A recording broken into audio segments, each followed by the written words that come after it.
They don't want what we know out there. How a person can go from really almost nothing to becoming a millionaire by owning rental properties. He would always buy these flip houses, and I just remember thinking, this guy is crazy. Why would he buy that house? In the past decade, there's been a huge surge in the peer-to-peer short-term rental market. Become an insider. So you have to know the rules before you get the game. Every second counts. So make every second count.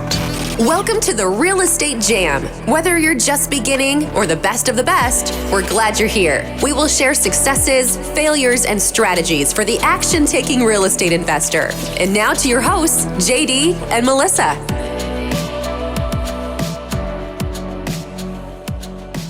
Hi guys, welcome to the Real Estate Jam podcast. I'm JD with my wonderful co-host, me. Melissa. Hello. Melissa's super busy today. She's been running all over town, and she just let me know before we started that she's gotten zero work done today. So running around. It's showings, which is gross. But we are super excited to bring to you guys another real estate powerhouse coming out of Florida. He runs a pretty popular Facebook group, a YouTube page. Zach, I don't know if you have a podcast, but I think you're pretty much everywhere that I look social media wise. This guy's there. So you guys have probably seen him before, but if you hadn't, you should. Yeah. Zach Ginn, thank you so much for coming on the show today. We really appreciate you taking time to come and chat with us. Appreciate it. I appreciate you guys having me on, and love to talk all things real estate. Awesome. Well, Zach, I know who you are. Melissa knows who you are. But for those in our audience who maybe haven't seen you or live under a rock, can you give us your brief rundown, where you started, where you're at now, and then we'll just take the conversation from there. Of course. So my name's Zach Ginn. I've been wholesaling real estate for around 7 years. I am 24 years old right now. I started wholesaling at 17 years old. Most people know me when I was 19 years old. I took my phone documenting me flipping houses, wholesaling, and showing it. It was very rare for a 19-year-old to be making $50,000 every single month wholesaling houses. And I did the one thing no one else on the internet was willing to do, which is just show checks, HUDs, title companies. And people knew I was legit, and kind of grew to where I'm at now. And love specifically wholesaling. I love all things real estate investing. I usually pour most of my wholesaling income into rentals, but every single type of real estate investment I've done, creative finance to anything really. So love talking about it. Sure, absolutely. Now, Zach, I know that a big portion of your audience are beginning investors, and that's the same with our audience. So I'm wondering, after all of this time and all of these people you've talked to, do you have, or have you been able to identify the difference between somebody who just wants to talk about it and be a part of all the groups and pay for all the trainings and do all of the stuff, but then they never get the deal, or the people that just come right out the gate doing the actions that are necessary and start locking up deals? Can you tell the difference in those people just by interacting with them, or maybe break it down for the audience? Yeah. I mean, it's one simple thing I always tell everyone: it's actions equals results. And so the people that do it, the people that talk, the people that want to get rich, they want the cool things. They all care about the results, and that's all they focus on. And when you only focus on the results, it's kind of stupid. You have to focus on the actions instead. And so the one thing I've always done that's just always click for people, I don't know why, but I have them focus on the action, not the result. So let's kind of use the Panhandle, for example. Every month I get like at least 4 or 5 new kids get their first deal in Pensacola, Escambia County region. Oh my gosh, you changed my life. And they all like struggle. And as someone like you that's done deals there, you kind of know what the secret sauce is. I sit them down on the one-on-ones or whatever I do in my streams, and I say, you're like, I want to get 20 grand this month. I'm like, stop. No, we're going to do this. We're going to do 400 drawing for dollars leads this month, 100 a week. That's what, 30, 40 a day. Like, what do you mean? Like, just do that. Don't do anything else. Skip trace, call them. But what about, no, just do that. But I heard I can do innovation, or I can, no. Just focus on that. Find ugly houses. Where do I drive? Call a buyer, maybe like a guy like JD or Melissa, ask them, hey, where are you looking to buy? and they've bought in plenty of houses. You guys have market knowledge that most beginners don't have. You're willing to divulge to a drawing for dollars person where the best areas are. You drive for dollars in that area, you find 400, you skip tracing, you call them, you get results. That is it. I don't know one person that runs a mile a day for a year straight that really can't run a mile after a year. Like you put so much stinking work in, it's impossible not to get the results. And so I pretty much calculated any type of list possible, how many that you have to do to get a deal. It's pretty rocket science from there. It's not rocket science from there, but it's pretty simple. So 400 I found in Escambia County that gets you a deal. Yeah. We always tell people to do that and, bring us the deal and we'll JV with you. We'll teach you, all of that. And they just never do that. It's really frustrating for sure for people who say they want to get started. Yeah, absolutely. One of the biggest thing, you want to get started, get a list of 500. I don't care which list. I mean, the code enforcement list is the list we pull all the time, probate. There's so many different lists. Even if you buy the list straight off a prop stream, you don't filter it for anything. You pull a list of 500 and start making those phone calls. If each one has 10 numbers and you make every single one of those phone calls, if you don't get a deal, there's a bigger problem. I don't know anybody that can go through and actually do that much work to not get a single deal. I love it because it's 400. And so someone comes back to me next week or next month. Well, I'm not doing well. How many drawing for dollars leads? 200. Well, that's why you're broke. Yeah. 400 or you're broke. That's it. I love it because I can quantify it into a number and either you did it or you did not. Yeah. And there's no excuses. Oh, my hamstring hurts. My car's out. Okay. Well, it's on you. I don't feel sorry. I'm just saying, you do the 400 or you don't. Yeah. It's really black and white. And so people really, they'll pay 10 grand for accountability, but 400, yes or no, did you do it or not? That is the accountability to yourself. You got to beat your own butt. That's what being an entrepreneur is all about. You don't have a boss anymore. You got to be your own boss. And that's it. And this comes back to life, anything in general. Did you do it or you did not do it? Yeah, that's good. I like that. And I think it's good because everybody is always asking, well, what's the secret and what's this special list and what is this? But everything comes back down to either you took the actions that you needed to, which everyone knows. If you listen to one set of podcasts, you know exactly what you need to be doing. If you listen to Zach, 400 driving for dollars leads, and you either do it or not. Zach, now I'm interested. If we go a little bit deeper into that, I'm wondering, how are you operating your business today? What does your team look like? How are you choosing to market? What does it look like for you?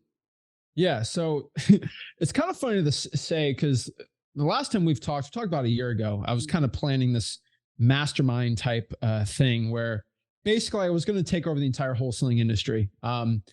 And the way most people get into wholesaling, the YouTube space, the social media space, I'm not saying about you guys, but for most people, they try to grow following and they try to sell to that following. And that is kind of the game. For the past 25, 30 years, that has always been the game. I pretty much was the only person that did not want to sell any coaching or anything like that. And I decided to monetize my audience in a way that no one else was willing to do. And so I'm not kind of avoiding your question, but I used to basically just run a regular wholesaling operation. We scaled up to 7 figures, easily doing over $1 million in assignment fees. I did some virtual wholesaling too. Pretty happy with it. And then in the 4 years I've had my YouTube channels, I've had 4 now. I've not asked for a dime for anyone. I had some, affiliate links and stuff like that.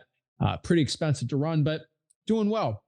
Eventually I learned in my own local market, you've seen this too. People, you get 50, 60, 70, 80,000 people learning from you every single day. They're going to send you some wholesaling deals. And I started getting $20, $30, $40,000 JV checks. And it's just like, they bring a deal. I just call up one of my million buyers I have in my local market. I get it sold. And it took me like half a day to do. It was amazing. And then I start pawning off to my dispo team. And we ended up making, I think 3 years ago, like $100 grand in just JV deals in my local market. I'm like, no marketing, nothing. And this was so easy. And I started doing for virtual. And then eventually this year, I kind of had a crazy goal. I'm known for going against the gurus. I have a lot of beef with a lot of them. And they don't like me. I don't like them. I don't believe in the whole $10,000 program thing, but I wanted to do more deals than them. And a lot of them do a lot of deals. And I'm not saying anything bad, but I decided I want to be at I was 23 at the time, 24 now. I want to be, by 30 years old, the largest wholesaler in the entire country. And I can monetize my audience, them sending me deals because I'm teaching them for free, them sending me to. So I had a goal this year to do over 1,000 wholesaling JV deals. Hopefully, if I go crazier, I can hit that goal this year. It's going to be a little difficult to do, but I'm trying my best to hit that goal. By next year, I can hit that in a year, but we're just scaling it up and up and more. And so my operation right now primarily is people learn wholesaling in freewholesaling.com. We get about 15,000 new members every single month in the course. They learn, they drive for dollars, they get a deal locked up. They need help with the dispo. They don't want to pay for boots on the ground or whatever. They bring through our dispo team. They underwrite the deal. We JV on it. Voila. Still do my local market. Still do some virtual markets I do well, but mostly focusing on JV deals because I want to hit that 1,000. I think that'll be really cool. And I think at 24, if I could scale this by the time I'm 30, 40, 50, you get pretty nice. Yeah, for sure. Yeah. No, I mean, or you could not and save some deals for the rest of us, but that's a different story. Okay.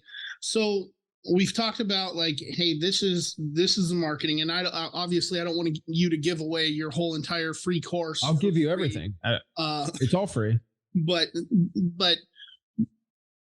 one of the other questions that we get all the time is, should I find the property first or should I find the buyer first? And I'm wondering what's your take on that specific question. Yeah. So if this was 2 or 3 years ago, I'd just say find the property first. So easy to find a buyer. Things have shifted a lot more. With even doing JV deals in Pensacola, I've seen in your market, like a lot of buyers are a little softer now. They are not as like bang, bang, bang as they used to be. Mm-hmm. And so really pretty much when I'm in virtually wholesaling now, I used to be always find the deal first, but I got a deal in Wichita the other day. We're closing on. It's like, I don't even know where the good buyers are in Wichita. And so like, if I'm going to virtually wholesale there, I'm just going to go ask the buyers where to buy. And I don't have 4 hours to go, where's exactly everything. So I'm just going to ask the top buyers and and they're usually going to tell me. And I started doing that in my local market just to see if I was like a newbie, like what, and it works like that. I had one newbie in my local market do that. And he found out the top zip codes in like 5 minutes from just calling people and Facebook and stuff like that. So I would say find your buyers first. I would say find 5 qualified buyers. And once you do that, they'll give the areas, then market in those areas.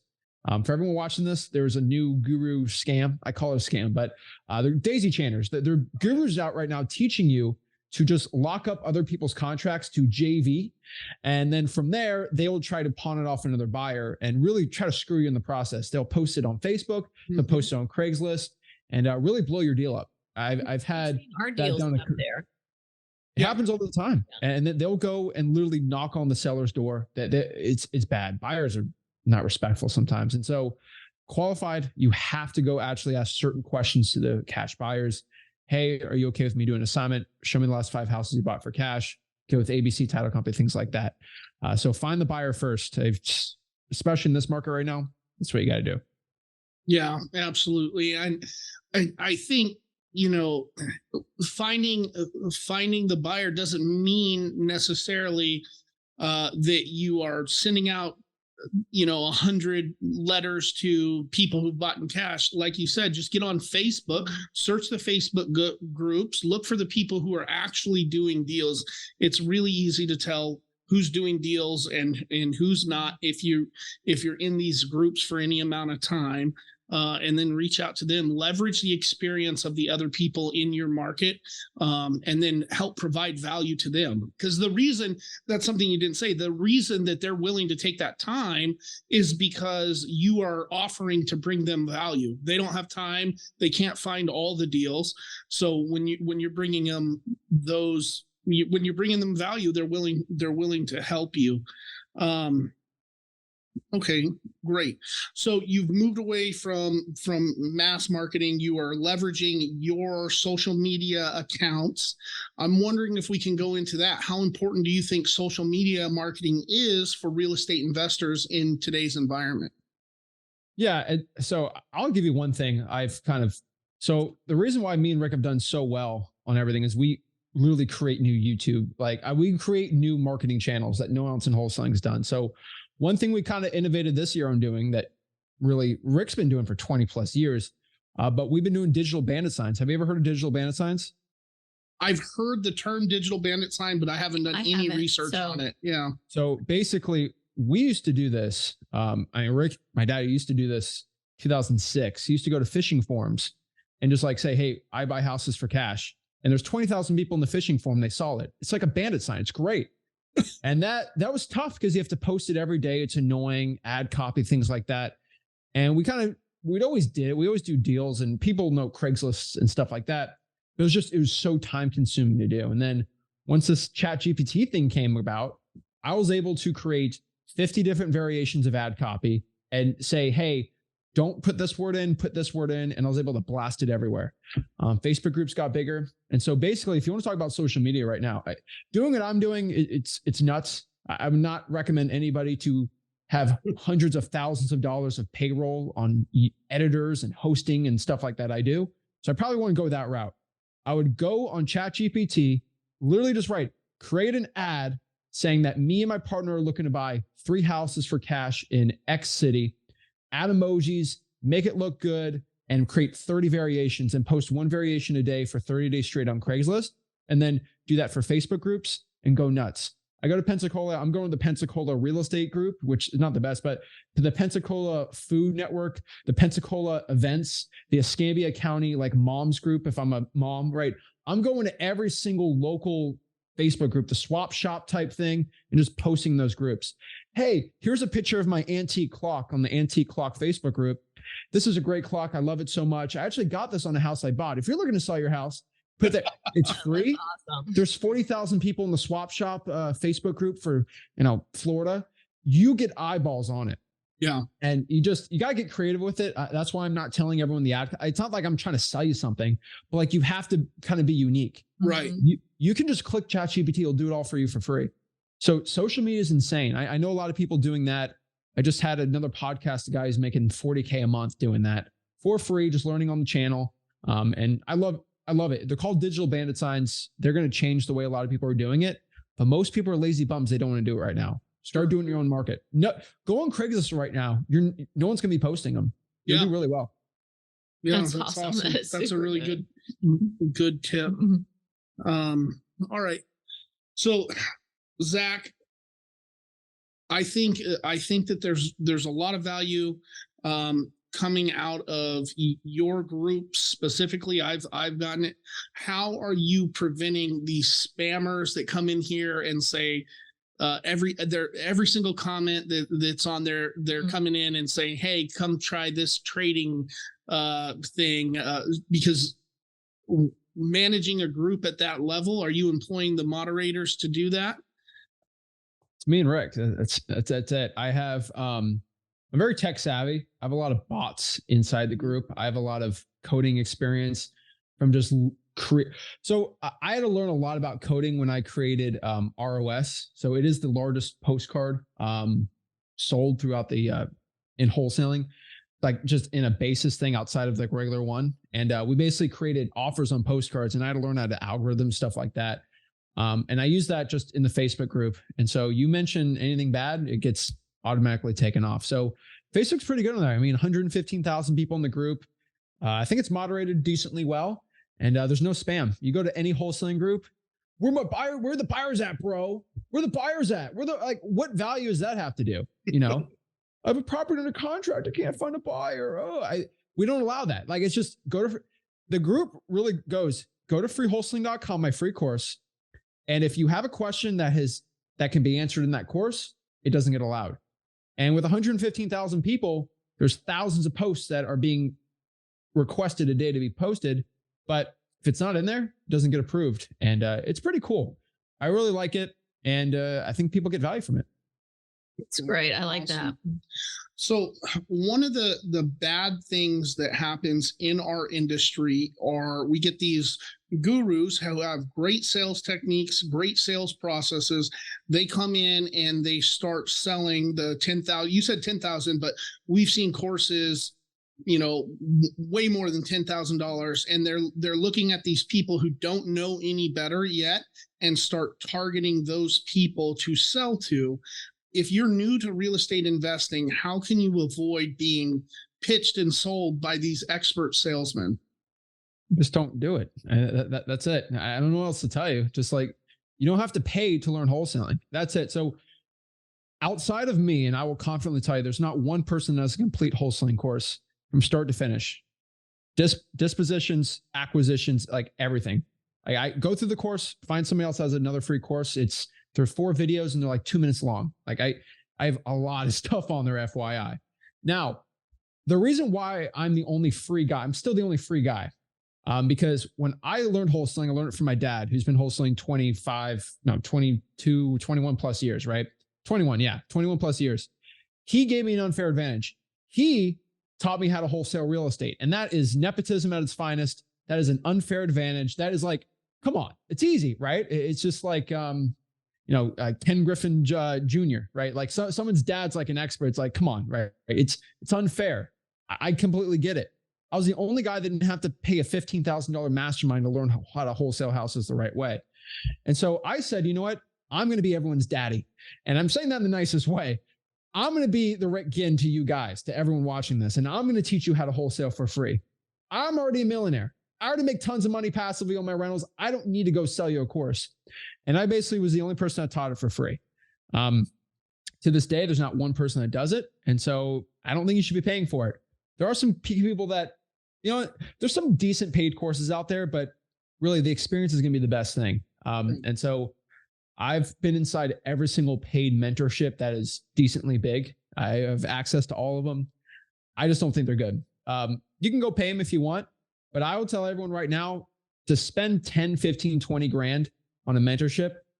Go to freewholesaling.com, spend 20 grand on texting and direct mail. It'll do a lot better. I haven't seen one person that's better off with that. There's actually some decent paid ones though. I'm never going to say it's the worst, but there's a better way to spend your money. I definitely think that what you need to figure out first is, are you the person who's going to take action to do these things, and or not? When you start to talk about like elevating your business into scalable business and going past the, hey, this is how to, if you don't know how to do a wholesale deal, you've never done a wholesale deal, you probably shouldn't be looking at that mentorship. We definitely support and agree and believe in and pay for our own mastermind type groups and support that. But I don't think that in order to start making a decent living at wholesaling, you have to do that.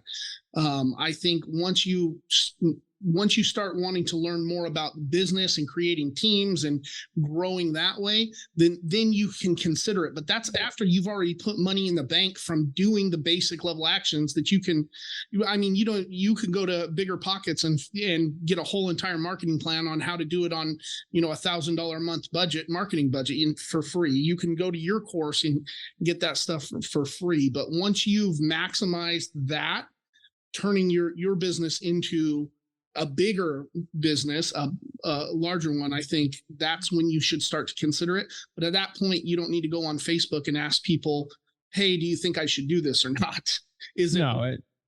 People think I'm against networking and stuff. I'll let you know, every single wholesaler that makes over $2 million a year, they're on my contacts. And I call them, I talk to them. I'm one of the best network people in real estate wholesaling, but that's because they all want to go on my podcast and sell, right? But like, networking has always been huge for me. But I'll tell you about the big networking thing. It's so awesome. About 95% of them suck. It's the 5% that actually get something from, unfortunately. And so, but it is worth doing and seeing what other people are. But I agree. The mastermind thing, it's up in the air what it is, but through the podcast, stuff like that, you've kind of learned you can talk to anyone you want. Yeah. You just have a podcast. And so that's another great part about networking too. And so I'll tell everyone, like, you do need to network with people. But it just depends on which mentorship it is. But experience will be the best one. Don't be gullible. Don't be dumb. Put your nose down and do the actual work.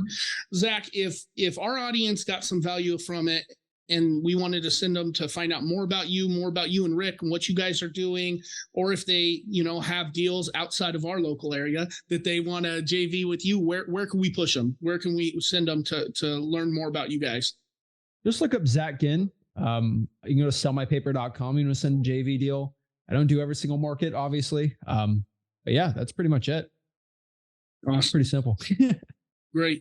Zach, we really appreciate you coming on the show today. Thanks for taking time out of your busy day to chat with us. Thanks, Zach. Appreciate it, guys. Thank you for listening to the Real Estate Jam. We hope you enjoyed today's episode. For more information, check out our website, therealestatejam.com, or find us on Instagram, Facebook, and Twitter at The Real Estate Jam. If you have any questions, feel free to drop us an email at therealestatejam@gmail.com. See you next episode.